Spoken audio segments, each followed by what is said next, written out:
Good afternoon, everyone. This is Karen Swim with Solo PR Pro, and I'm so very happy that you all were able to join us today.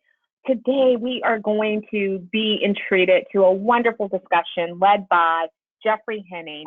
Jeffrey is a professionally certified researcher, and he's personally conducted over 1,000 survey research projects. He's currently volunteering as the president of the Market Research Institute International, a nonprofit that provides continuing education to the research industry. He is also the founder of ResearchScape, a firm that I personally have worked with and can attest that does really understand PR and delivers great value for what they do. Jeffrey, thank you so much for being here with us today. I'm going to turn the screen over to you so that we can get started with your presentation. Thanks so much, Karen. You're welcome. So happy to have you here today. Thanks. So I know a lot of times when I'm working with PR agencies, the clients, we often have to start with the client's perspective and try to find something in it that's newsworthy, because for the clients, you know, it really is all about them. They're very excited about they're very excited about, you know, the new office, the new hires, version 4.2 of their product, and things that they consider news that they dwell on, you know, all day. You know, it's tough when you have to push back on them and say, well, you know, I know that that's important. Those are important accomplishments on your path, but you know, those are not particularly newsworthy. And one of the ways that we'll talk them through that is Glass Halo has this great cycle about thought leadership. And so we get them to think about the client-specific events that they want to talk about, and then how can they put those in larger trends. So they've added some functionality to their product. Can we put that into a larger trend about how their clients and prospects are seeking that, and other firms are also delivering that, or to tie them together with other products that are coming out, look at greater news items. And so research is often an important part that is much more interesting to a journalist to write about, because it's much broader in focus than the specific news about the client, but can be a carrier for the client's message as well. So I want to talk to you a little bit about surveys, but before I start to do that, just to have a better sense of your own experience with the challenges of surveys, Karen has prepared a poll. Karen, can you display that poll, or do you need to take the screen back?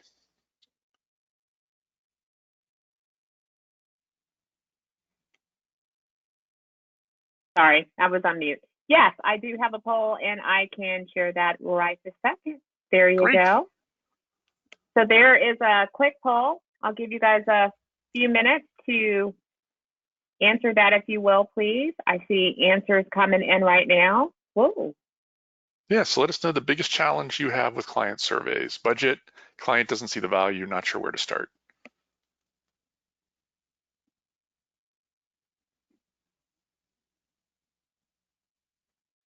Okay, I want to give you guys just a couple more seconds, and I'm going to close the poll. All right, so the answers were 53% say budget is the biggest challenge, 13% client does not see value, and 27% say they're not sure where to start, and 7% there are other challenges. So overwhelming majority is budget. All right, well, then we have good news for you in terms of how the internet has transformed budget. So I'll definitely make sure to address that and talk about where to start as well. So thank you for that feedback. That'll help as we go forward. Just a little background. So agenda, I'm going to talk about how the research industry has evolved since I've been a part of it. In terms of budget, you know, how do you leverage the survey investment? So one way with a limited budget is to come up with other things that they can do with that survey, other ways to justify that investment.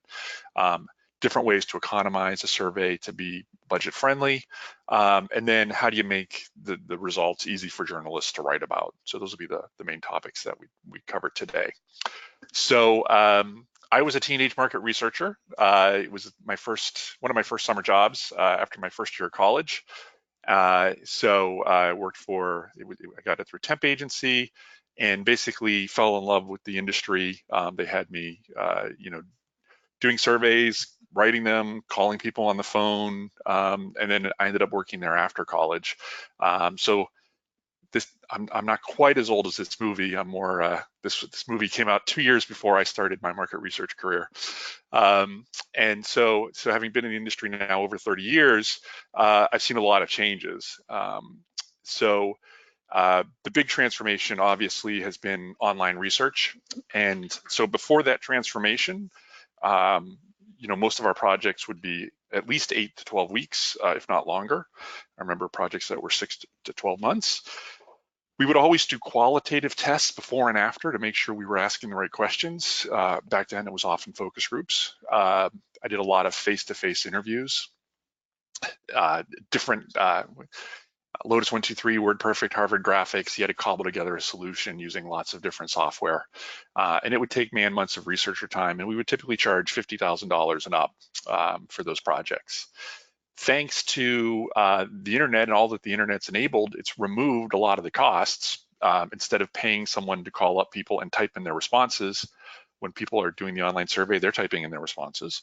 And so it's really transformed. So we actually, for crisis PR, we'll do surveys overnight. But a typical project is 1 to 4 weeks. And so in this environment where we're not usually doing qualitative research before and after, it helps to have experience with the topic. And you really want to highly automate the analysis because timeframes are shortened. By automating the analysis, you can dramatically lower the costs. So instead of man months of researcher time, you're talking 20 to 40 hours of researcher time thanks to the automation. And so you're able to have projects that start at $3,000. So $3,000 for a houseless survey where the questionnaire is designed, programmed online, links and social media links are provided to field it to the client's list. And then you gather the results and do the automated reports, to $6,000 if you wanted to talk to 1,000 consumers. So it's definitely become a very different industry than it was when I started. And despite the dramatic fall in price, people are still very budget conscious and want to think about different ways that they can leverage the investment. And so one of the key ways to improve the return on investment is to do a lot more with the survey. And so it's often a surprise to me that people will do the survey, they'll do a news release, and then they might do one of these things instead of really wrapping a campaign around this new asset that you have. So infographics, social media campaigns and graphics for Twitter and LinkedIn and Facebook, blog posts, white papers, and ebook. A lot of times there's ebooks that are just a PDF that's linked when it could be used as a lead gen. You put it behind a lead gen form, and now you're turning that research into leads for your client. Webinars like this one, conference presentations. So a lot of organizations fail to fully leverage the investment in the survey, and these are different things that they should be thinking about from the beginning. Tying PR into lead gen, I think really helps make the case. And one thing that's possible now with surveys that wasn't possible before the web is actually automating what happens at the end of the survey. And so one of the trends that we've seen and participated in is providing a personalized score and assessment. So a prospect comes in, they take the questionnaire, and then at the end they get recommendations. A simple one was for college. High school students would come in, they'd talk about their interests in a career quiz, and then they'd get recommendations for the best majors that they should pursue at that college at the end. On the B2B side, for a retail software as a service vendor, the retailer goes through some of their practices, and then they get a merchandising execution score and some merchandising recommendations tying into the software that the vendor sells. So that's a way where they're not only collecting leads, but they're aggregating the results so that they can embed them into a white paper. So unlike surveys where you're accessing a third-party panel, these are typically where they're promoting to lists specifically to fuel the lead generation process. Again, so that's one way to think about the survey as more than PR. Other ways to use the survey for more than PR. A lot of surveys obviously are meant to reinforce a company or product launch. And anytime you have those kind of launches, there's a lot of questions that probably need to be answered. So we've embedded in the surveys questions that were not for public reporting, but were to help our client's client make better decisions. So a pricing test, which messaging resonated the most, even some feature prioritization and market segmentation. In one case where they were fielding the survey to their house list and fielding the survey to rented lists. They wanted to understand how their house list differed from the wider market. So those were all analyses that were never published, but helped them get more budget for the survey because they were meeting other needs. And then once you do the survey, especially for some of the longer surveys that might be 20 questions or so, if you can trend that over time, you can add a few questions each cycle that are topical, while then reporting on the trend data. And I know when I've talked to journalists about what they look for in surveys, they often really value trend surveys because that makes it easy for them to sort of compare apples to apples, see how things are changing in the survey's reported results. So those are all different ways that you can leverage the survey investment.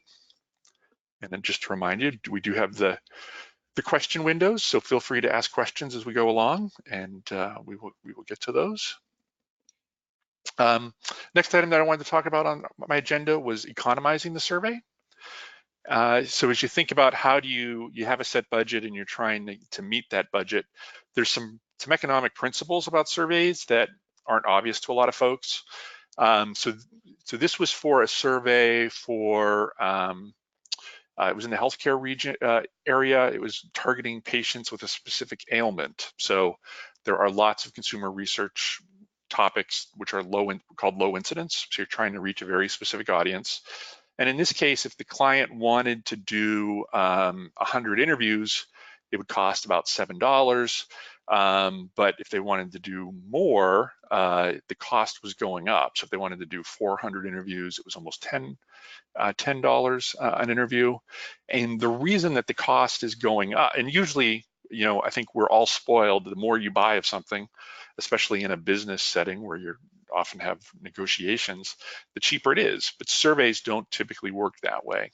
And what's happening behind the scenes are, these diseconomies of scale. So for this particular project that we were working on, we had bids from 11 different vendors here, A through K, in terms of how many people that qualified for the survey they could provide, and what the price was that they could provide, and the prices varied widely. So behind the scenes, we had to raise the price for higher quantities because that was, what the supply market was telling us. The way online surveys work is if you're trying to survey an external list, there's 3 primary panel networks. Most panel companies are members of one of those 3 panel networks. Others, in this case, we asked each panel company just to provide us contacts from their own database, not from any of their partner databases, because otherwise they might do this behind the scenes and we would have less control over it. But when you're reaching out, they're actually reaching out through their own network for narrow targeting. If you want to survey 1,000 people across the US, 18 and up, they can do that no problem. But as you target very specific product usage, have you done X in the last 30 days type of work, then they're reaching out to their partners. The other way that expense goes up is as the criteria do. So on the B2B side, if you just wanted to do a survey of people in finance departments, regardless of the industry or size of the company, that would typically be about $30 cost per interview. But now if you said, well, I only want to talk to people in finance departments in small businesses or medium businesses or large businesses, well, now the price is going up. The available audience has declined. So because of that, the price is going up. Say you only wanted to talk to people in the finance industry. That's about $60 an interview, but that's regardless of their job. and probably you want to talk to very specific folks. Maybe you want to talk to IT people in the finance industry. And so then that's a market segment study where the price is $100 for a cost per interview. So these are sort of some round numbers. So one of the things we'll often try to do with the client is the client will often come and say, well, we sell to IT people in retail, wholesale, and construction. So that's who we want to survey, which would put them kind of in a market segment bucket. And what we'll push back on is like, well, that's your target, but reporters are more interested in, what IT people think across the board than in those specific industries. So if we broaden it to IT people in general, we can cut the results by industry so that you can have those for your sales materials and different things. But the reporters are actually probably going to be more interested in the broader. And so that's one way to possibly lower the cost. In terms of how many people you should survey, so what we're announcing today, ResearchGate, so we did every year we do an analysis of news releases, and so we analyzed 611 news releases from 2019, added that to our database, prior year's work. Basically, this is any news release that mentions a survey, so that we can understand, what are the attributes of the surveys that people are publishing. And the way this reads is almost all surveys, have at least 100 people. So almost all but a couple of the B2C, the consumer surveys, which are then blue here, had at least 100 people. Not all B2B ones do. Like last year, I know we did one of 50 hedge fund managers and 50 of a CEO in a specific industry. So very narrow. And reporters will write about very narrow audiences on the B2B side. They recognize that it's harder to get large sample sizes there. So you can see how quickly the green bar drops off. But half of B2B studies have at least 500 results. So 55% of the B2B studies reported in surveys had 500 or more responses. Only about 36 or 37% had 1,000 or more. That's different on the consumer side. 1,000 is certainly the most popular option for consumer reporting. So 78% of the consumer studies that were in news releases had at least 1,000 people.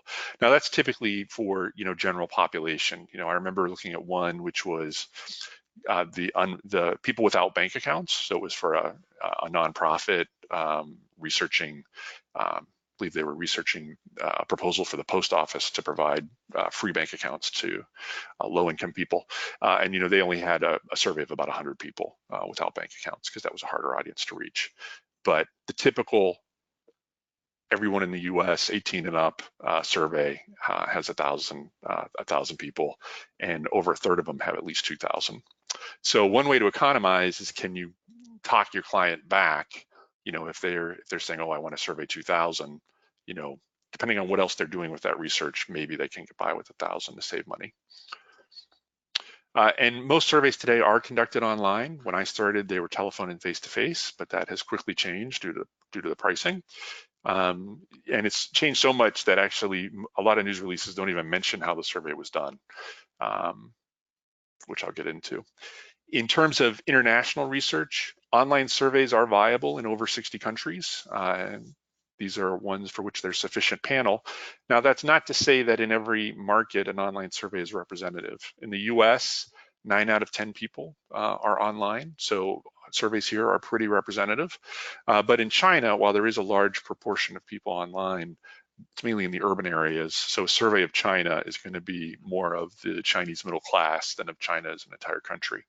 But it's certainly possible to do international research much more affordably than ever before, where it might be $6 to talk to an adult in the US.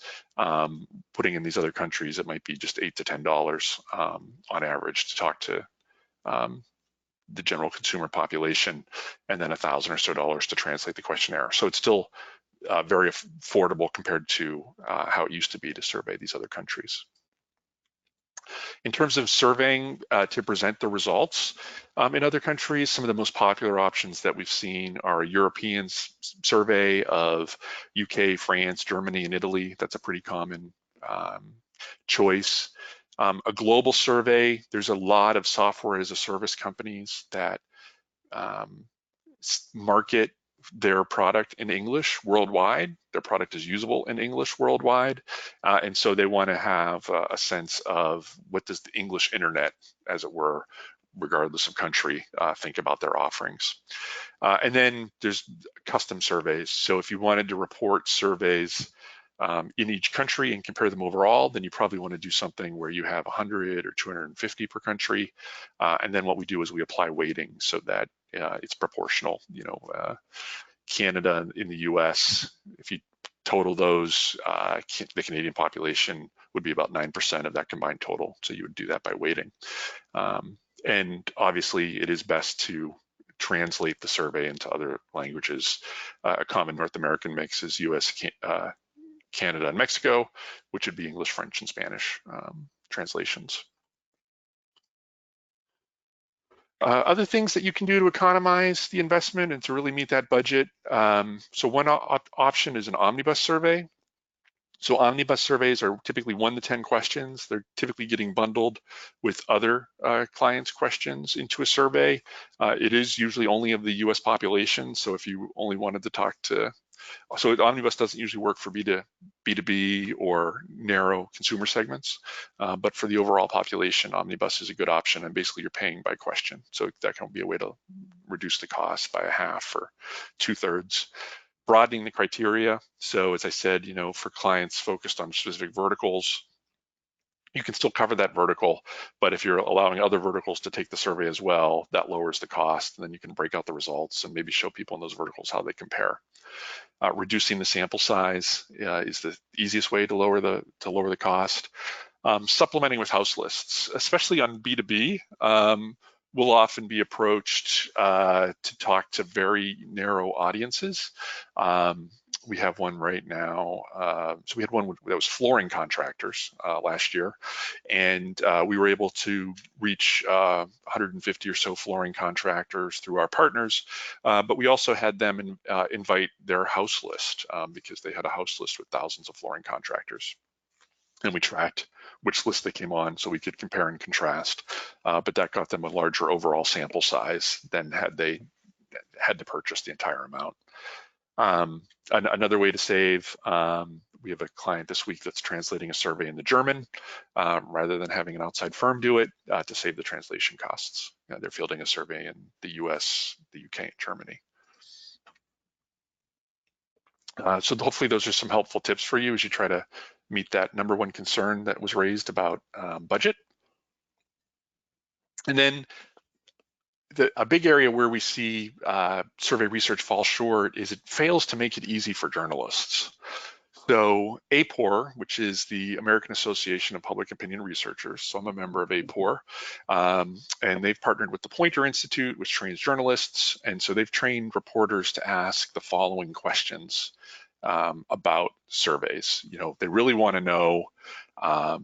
So actually, I was just interviewed by NPR in Kansas City last week, and they didn't go through all these, but they were like, who paid for the poll? Why was it done? How was it conducted? How many people were interviewed?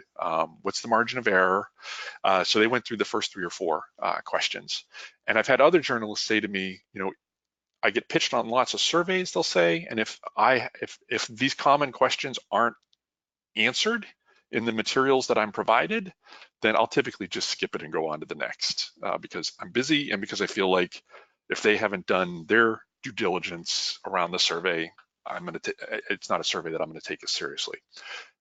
So these are definitely questions that you want to make sure your white paper is answering and your news release should answer is sort of the most important of these. Question wording is typically something that's an appendix in a white paper. And question order. In terms of so for a lot of journalists, they look at the news release, make a quick decision on whether it's something they're interested in and then go on to the next one. And a lot of news releases, to my shock, just fail to provide the basic information. So 14% aren't even saying how many people were surveyed, which is as basic a mistake as you can make. A lot assume that it's the US or the UK. They're not actually telling you what country the survey results are in. And we just had a release picked up in Jordan last week. People are they want to be told what country it was, and yet only 6 out of 10 releases were even saying that. When was the survey fielded? Providing more detail. And while I say a white paper, that doesn't have to be, a 30-page white paper. That can be a PowerPoint deck with some, just a PowerPoint deck alone, or a very short paper, 3 or 4 pages. A lot of surveys don't report the mode.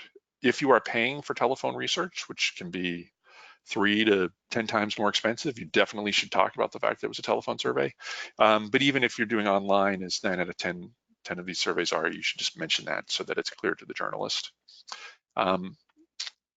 Linking to a lead generation form for that white paper so that you're capturing prospect information. A lot of news releases, a lot of the wire services, let you append media, and yet few of these had an infographic, which for these purposes, an infographic is sort of multiple data points from a questionnaire combined into one image, or even charts and graphs, so just individual questions reported. So a lot did not have that basic information. Weighting the results, so that's a technique to make sure that surveys are more representative. For online surveys, for whatever reason, we found out over time that people without a high school degree, people with only a high school degree, take surveys much less often than people with degrees, and people with postgraduate degrees disproportionately take surveys. So we'll typically weight by education to kind of correct for that, and try to match census data through weighting. So that's a best practice to make the results on the consumer side more accurate. And then quota sampling is trying to line that up at the beginning so that you don't have to wait as much. In terms of the timeliness, how quickly do you need to write about your survey? So just under half of news releases, the survey came out of fielding, collected its last interview within the prior 60 days. And then you can see, it's interesting, I've seen news releases for older surveys where maybe they were analyzing it in a different way than they initially did. So 2% of these weren't even written about, or weren't even covering a survey from that year. But typically you want to have the results be within a couple months. So, Jeffrey, I'm sorry, can you expound on that just a little bit more on the timing? So you're saying that the survey is fielded and it's analyzed and then published within that, published meaning pushed out through news releases, and so is that time frame? Yeah, so for this chart, what we did was we looked at the date of the news release, and we looked at the last date that the survey was live. So a consumer survey might only be open, we've done them overnight, but more typically they'd be open 3 or 4 days. A business survey might be open for 30 days, but whatever was that last date. So from when the survey was closed, the data was reviewed, weighted if appropriate, charts and graphs created, and thought about how to message it and develop the news release and supporting documents. So all of that before that news release went out. So basically, that's what it is. So I was actually kind of surprised when we did this analysis, because with the rise of automation and online, I thought things would be even timelier. But you can see that only 1 out of 4 were getting it out within a month of finishing it. Yeah, I'm really shocked by that too. Does anyone else have questions around the timing, or feel free to type it in either the chat box or the question box. Okay, thank you. Yep. And then the other challenge, the third challenge that came out of the poll at the beginning of the webinar was, how do I get started? And it's definitely, I think, important to come up with the goals that you want to accomplish. So that's where you get started, and I'll walk you through some different goals and approaches. So set the goals, design and field the survey, develop the campaign assets, write the news release, and then can you adapt and reuse it in other ways? So that's the process that we typically encourage our clients to follow. So goals can be around building brand awareness, demonstrating thought leadership, developing content for a content marketing strategy, or just very explicitly, we're using this to generate leads. Improving the search engine ranking of a site for key terms, so developing news releases that are specifically going to support an SEO campaign. So those are all sort of long-term goals that will typically be supported by multiple projects. Short-term goals, often a news release will be done in relation to a product launch or company launch. Entering a new region, so the company has expanded into Germany, wants to do a survey of the German market and talk about that market. Leveraging a holiday or event for coverage. There are all kinds of holidays, from English Muffin Day to obviously bigger holidays such as Earth Day and so forth, that you can tie news releases on. I'm often surprised at the, going back to the timeliness, I mean, you want to be out soon enough that a journalist has time to see the release and write it up. And a lot of times we'll see that those releases come out too close to the event to actually produce the coverage that's desired. The tax filing deadline, typically April 15th, you'll often see a lot of news coverage and surveys done around that. We've done surveys for conference presentations where actually Tony Cheevers, who works with us, is presenting at the New Jersey PRSA chapter this week. It's a conference presentation based on a survey. So those are all possible goals that you want the survey to accomplish. And so I do think it's important to be very precise about the goal and to narrow the goal. And then we'll typically brainstorm story ideas. And we really mean brainstorm. I mean, think about crazy headlines. 90% of, consumers have this problem that our product magically solves. And then while we like to let the creative juices flow and brainstorm as many ideas as possible, we'll then take those and we'll create a neutral questionnaire that follows research on research best practices. It doesn't ask leading questions, it asks objective questions that would withstand journalistic scrutiny, but kind of tests the hypotheses that we'd love to have come out in terms of some of the potential headlines. The other thing that you can do nowadays, and we'll often do, is we can do a soft launch. So if we're surveying 1,000 consumers, we'll soft launch it to 100 people, quote a sample to represent the US, so that those first 100 results are pretty predictive of the final results, plus or minus 10 percentage points, to give a sense of, what are the findings going to be, which can either help get a jump on the development of the assets, or can be a last chance to add new questions or to change focus. In terms of developing the campaign assets, obviously summarizing the top line results, which a lot of the automated systems will do for you, and then picking the charts and graphs that most reinforce your client messaging. There's no need to report questions that, I mean, this is a survey done for PR purposes, and so APOR does have a code of ethics that as a member I have to follow, but we do not have to report a question that you don't want reported. So if you do report a question, we have to report the wording, where it fell in the question order. But if there's a question that, the results are bad for your client, or confusing for the messaging that you're working on, you don't have to report that question. We can just omit it, and then it will just say question omitted from the questionnaire appendix. So that's perfectly legitimate. Having an FAQ with those most common questions that journalists would ask to answer those, and again, having a white paper with a download form. In terms of writing the news release, so a lot of agencies, ours included, will review your news release at no added charge. We want to make sure you've gotten it right, that you've interpreted the results correctly. So we want to make sure you haven't overgeneralized, but also you don't want to be overly precise. You don't want to say 32.4%. of people said this, for instance, we'll typically report that as 32% because there's already a margin of error with any survey research. So the actual answer, if you were able to talk to everybody, would for 32% might be somewhere between 38 and 36%, 19 times out of 20. Sampling error is a more complicated subject that if people have questions about, I'm happy to answer in the Q&A. It typically applies to random telephone surveys as opposed to online surveys.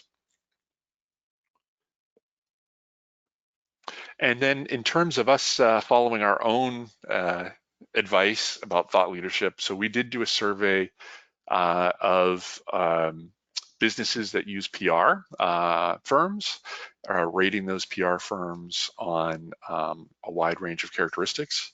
And then we looked for how those correlated to their overall results. So that's a white paper that Tony can share with you in terms of what we found PR agency clients were looking for from PR agencies.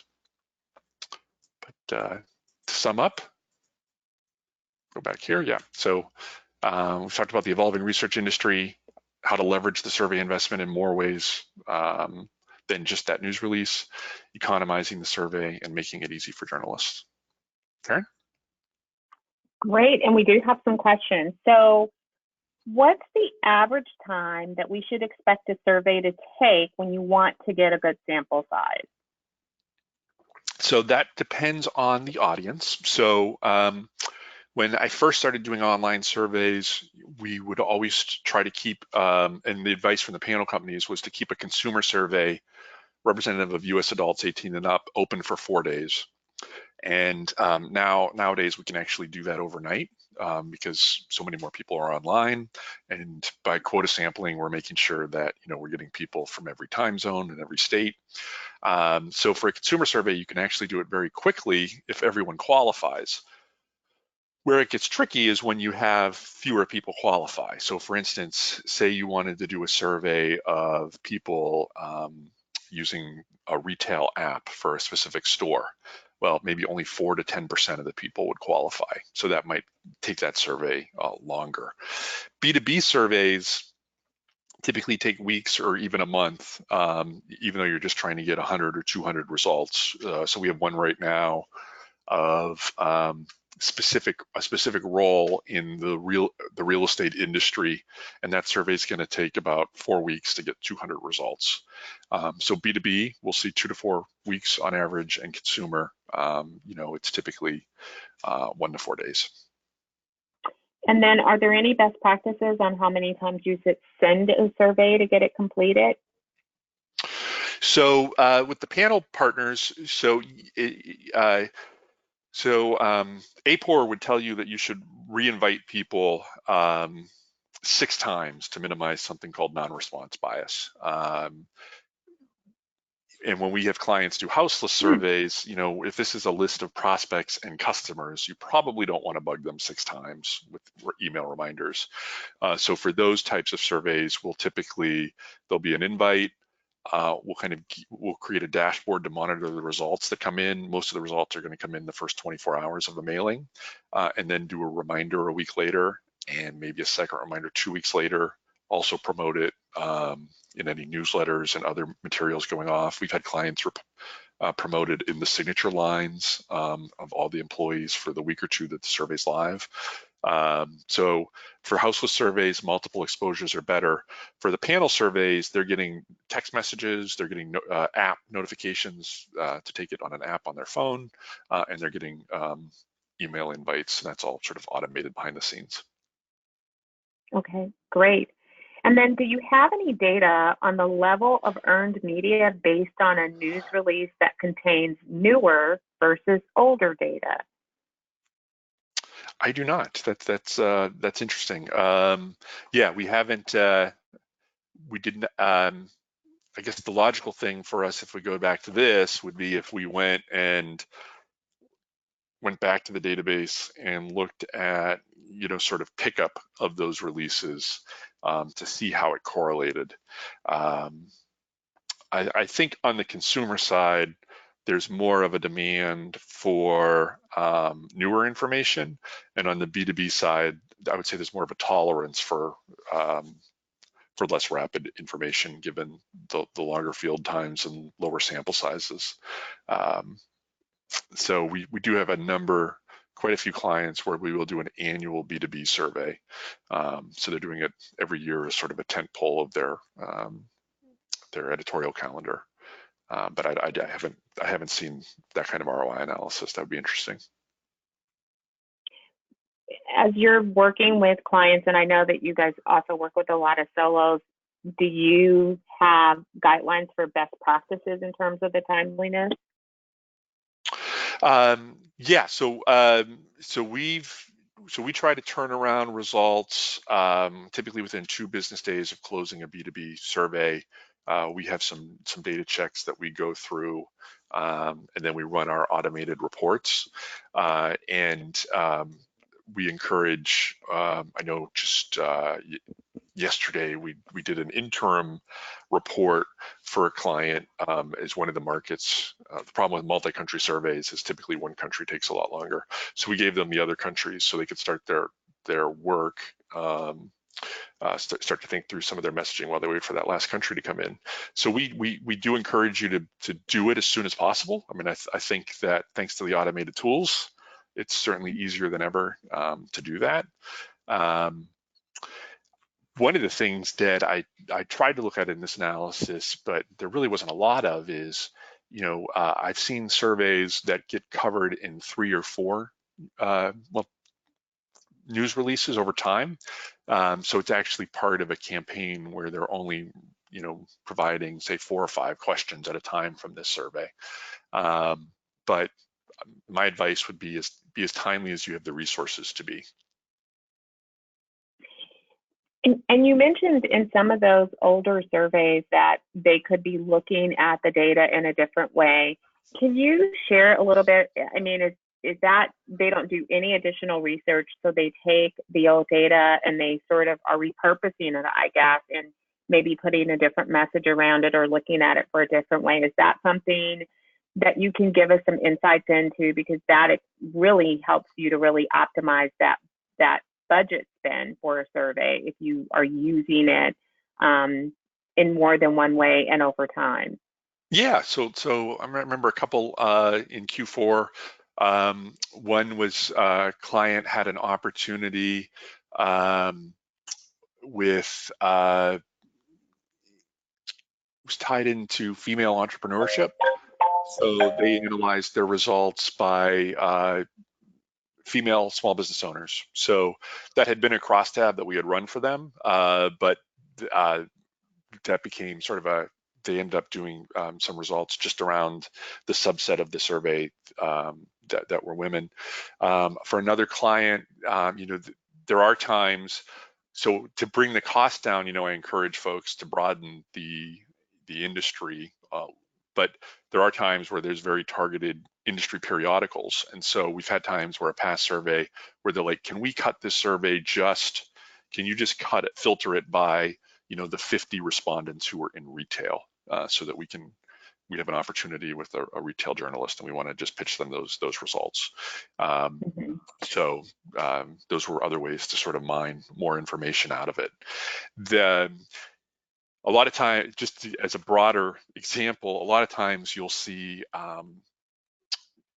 academics talking about nutritional information or healthcare information or medical best practices, and they're basically mining surveys done by the US government where they're doing a different type of analysis on that survey and reporting it. So there's often events that come up later that allow you to look back at a survey in perhaps a different way.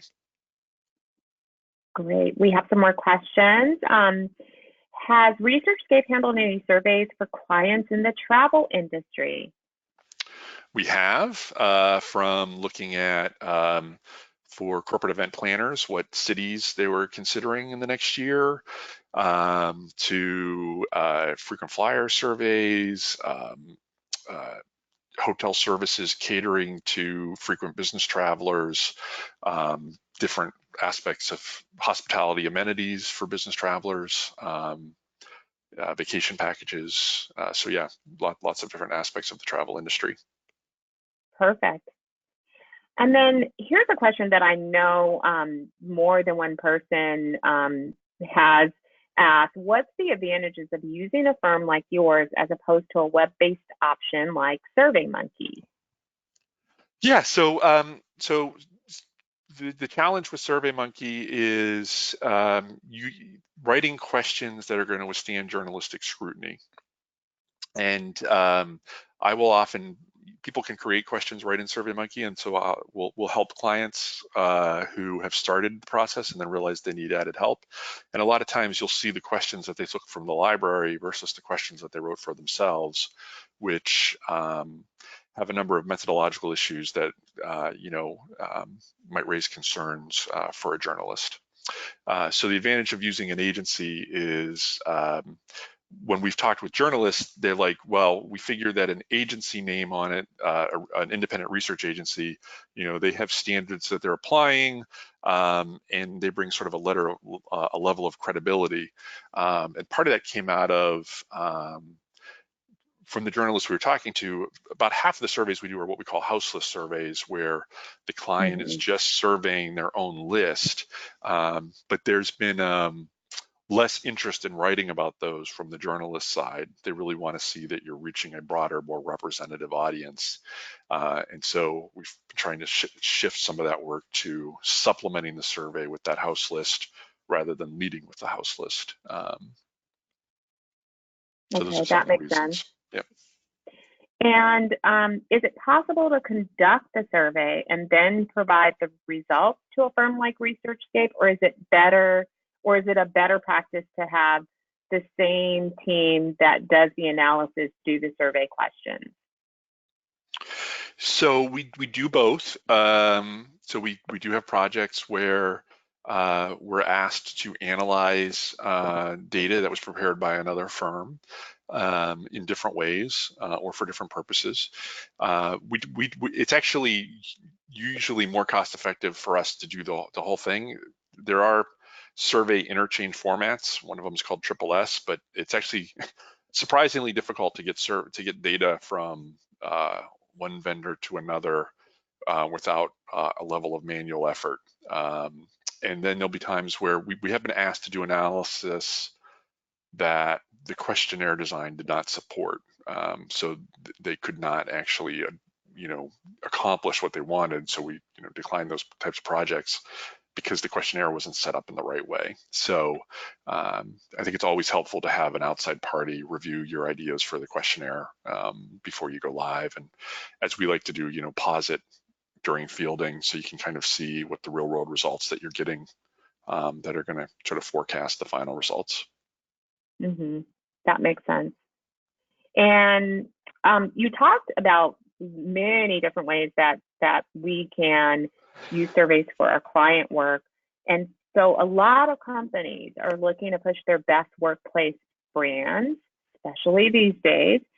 And so the question is, have you conducted any internal employee surveys? And if so, how did you help the company to really get an honest response from the survey, since a lot of employees fear retaliation when they're truthful? Yeah, it's kind of sad. So, so we do a lot of employee sat work, and we will often. So we're in a standard consumer survey. To weight things, we'll ask age, gender, state, education level.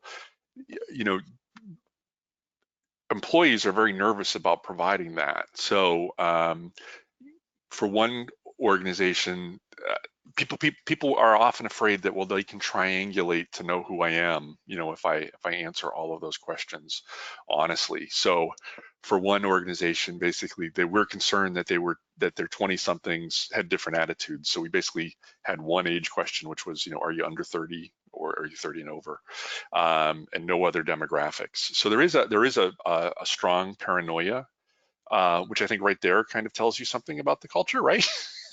Yeah. If that's the belief, but we certainly have seen that, and we will often ask verbatim questions. And I know one of the surveys was, I remember a survey response that I saw, I think in December, was, I'm not going to tell you what I honestly think. So, which is certainly disheartening. We've shied away from using employee sat work for PR purposes. Employee sat work is usually for addressing specific issues related to culture. So we've often done it maybe in terms of after a merger and acquisition, or we have a number of clients where we do annual or every other year employee sat work. It is sort of a different discipline in terms of the goals and objectives of it. And there's obviously a lot of the employee-employer relationship is actually the most regulated relationship in the United States. So there's a lot of things to think about there. Wow.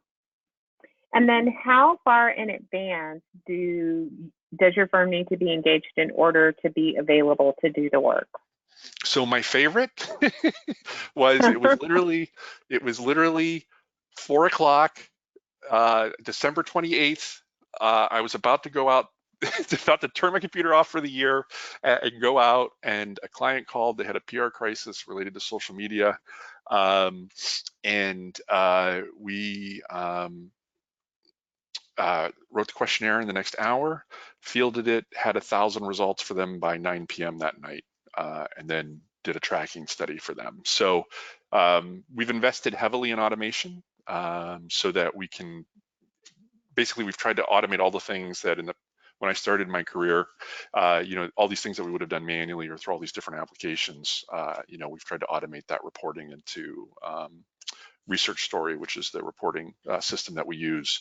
So literally we've launched surveys, with just a couple hours notice for crisis communications work. More typical we're often asked to do a survey, starting this week. That's kind of a common thing. And then there's other, like I said, we do have clients who have sort of these annual tentpole surveys, that we know every February to March, we're going to be fielding this specific survey, for instance. Evergage is one that is mentioned in the white paper that we have coming out. They're one of those regular clients that always mentions us in their work. So we don't need a lot of time. We try to move at the speed that our clients and our clients' clients are moving at. That's fantastic. And one clarification, when you were talking about the employee satisfaction, employee sat is employee satisfaction survey, correct? Yeah, sorry about the jargon. Yeah, ESAT. It's called ESAT versus CSAT, so employee satisfaction versus customer satisfaction. Perfect. We still have time for some more questions. Are there any additional? Oh, yes. Is there an upcharge for crisis work? Modest, like 10%. Okay, great. Any other questions?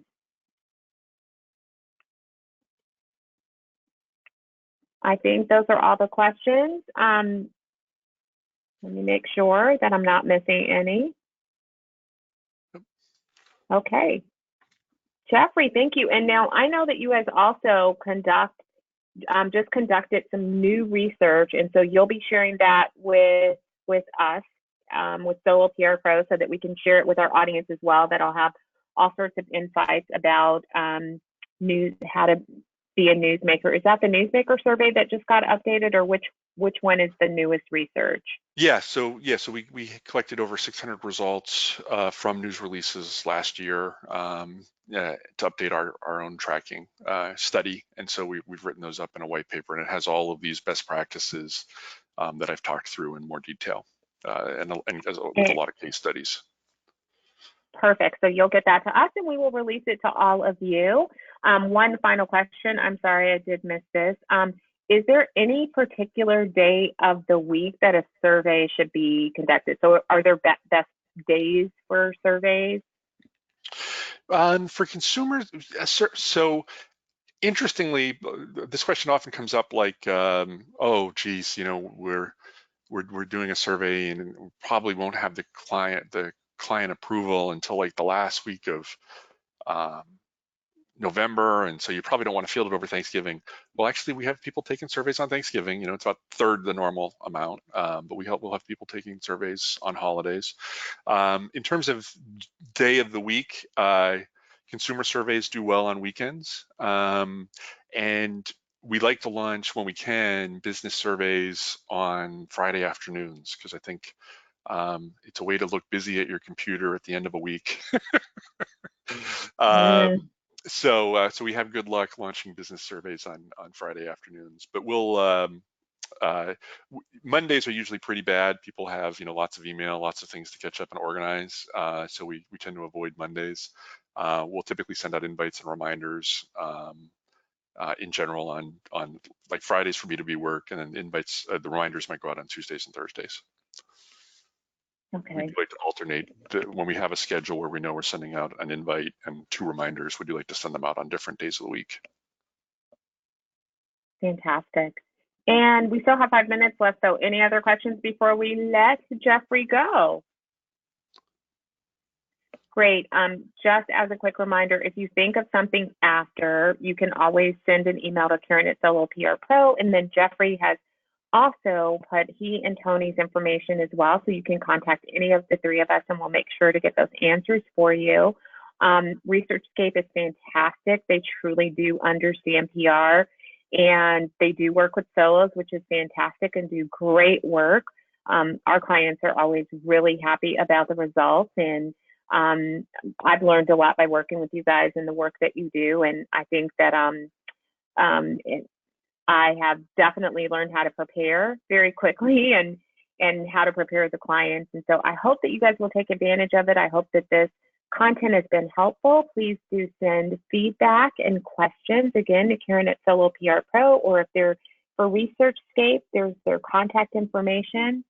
This webinar has been recorded, and you'll get the recording by tomorrow morning at the latest, but it should go out later today. And we thank you all for joining us. Thank you again, Jeffrey. Thank you, Karen. Really appreciate it. All right. Thank you, everyone. Have a great afternoon.